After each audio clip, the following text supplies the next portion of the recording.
I think really you've got to look at the nature of the Egyptian army. You know, they weren't acting purely in benevolent service of the Egyptian people. They control between 30 and 40% of the Egyptian economy, and they were watching their wallets. And clearly they felt that continued Morsi rule wasn't good for the Egyptian army's bank accounts. OK, but there doesn't seem to be a plan, does there? There's a vacuum at the moment as to what happens next. There is.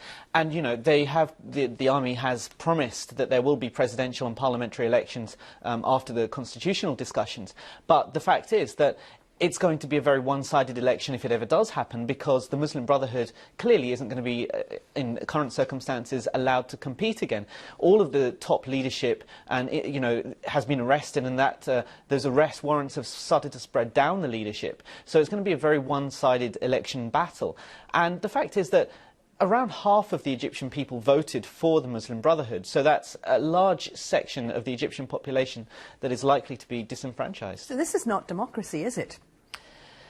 In some ways it is. It's been called a democratic coup d'etat for a very simple reason, and that is because the president, who had only been in office for 12 months, had started acting in very authoritarian ways and started deviating from what would be expected of a democratic leader. You know, the constitution wasn't even in place when he was elected, so he was able to, some say, to shape that constitution. So what happened was that the people took to the streets and refused to accept that continued rule. But I think the difficulty is that, you know, we're seeing a very one-sided picture of Egypt at the moment. We're seeing Cairo, which is a bubble, really, in Egypt, as well as Alexandria. You know, they voted overwhelmingly in favour of the third-placed candidate in the Egyptian elections, who was a secular leftist.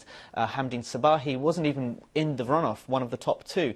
And so we're seeing kind of the outcomes of that polarisation in Egypt between the rural areas and the cities. What's the difference in the way the army has acted this time from when Hosni Mubarak was overthrown? Well, they've been very clear to put a civilian front in this time. So they've pulled out Mohammed al-Baradei and religious leaders as well to kind of show that they're representing a broad spectrum of society. You know, the Islamists as well as the seculars. And they're very keen to do that because last time they were accused of monopolising power and of overstaying their welcome.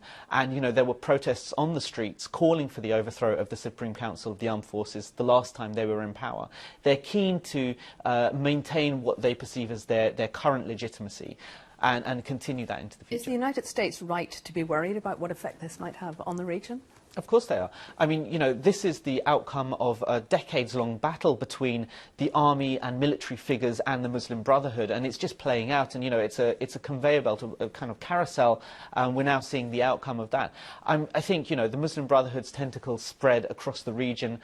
We've seen Islamist parties come to power in other countries. And I think that if this sets a precedent, then that would be very worrying. If, you know, the first real democratic test of the Arab Spring fails on its first hurdle, then that's worrying for the entire region.